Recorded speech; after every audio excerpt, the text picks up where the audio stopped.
Hello বন্ধুরা, কনে দেখা আলো ধারাবাহিকের আগামী পর্বে দর্শকদের জন্য অপেক্ষা করছে ভীষণ উত্তেজনা। তবে কি শেষমেশ সুদেবের পরিবার লাজুকে মেনে নিতে চলেছে? আগামী পর্বে দেখা যাবে লাজুকে নিজের ঘরে ফিরিয়ে আনতে একেবারেই অনড় সুদেব।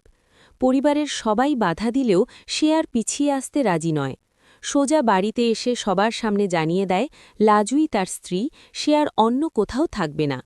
মা-বাবা আপত্তি জানালে সুদেব ভেঙে পড়ে বলে লাজুকে না ফিরিয়ে আনলে তার জীবনটাই অর্থহীন হয়ে যাবে। রাগের মাথায় বাবা হাত তুলতে গেলে সুদেব সেই হাত থামিয়ে দেয়। তার কণ্ঠে তখন রাগ, কষ্ট আর অভিমান একসঙ্গে ফুটে ওঠে। সে স্পষ্ট বলে লাজুর কোনো দোষ নেই, সে তার নিজের ঘরের মানুষ। ছেলের এমন দৃঢ় অবস্থানে প্রথমে হতবাক হয়ে যায় কমলা।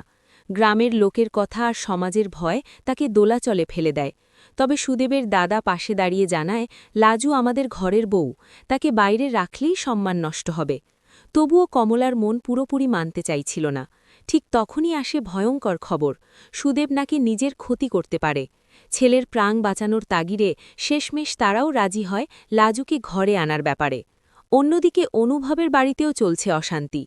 অনুভবের মা চায় লাজু এই বাড়ি ছেড়ে গেলে অনুভব বনলতার সঙ্গে সংসার শুরু করুক। এজন্য অনুভবের বাবা গ্রামে গিয়ে সমাধানের চেষ্টা করার সিদ্ধান্ত নেয়। এদিকে অনুভব বুঝতে পারে লাজু আর আগের মতো নেই। নিজের আচরণেই সে হয়তো লাজুকে আঘাত করেছে। আর সুদেব বারবার বলেই যায় সব ভুল অন্যদের, লাজুর নয়, তাকে ফিরিয়ে আনা তার দায়িত্ব।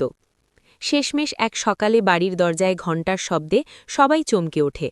সামনে দাঁড়িয়ে সুদেব। সে সোজা লাজুকে বলে আজই তোকে নিতে এসেছি, তুই বলেছিলিস আমি এলে আমার সঙ্গেই যাবি। লাজুর চোখে বিস্ময়, অনুভবের মনে এক অদ্ভুত শূন্যতা। ঠাম্মি খুশি হয়ে বলে যা, এবার স্বামীর ঘর কর। অনুভব পড়াশোনার অজুহাতে বাধা দিতে চাইলেও আর পারে না। শান্ত গলায় লাজু জানায় আমি ব্যাগ নিয়ে আসছি, আজই আমি স্বামীর সঙ্গে যাব। চুপ করে দাঁড়িয়ে থাকে অনুভব। তার চোখের সামনে দিয়েই ধীরে ধীরে লাজু দূরে সরে যেতে থাকে।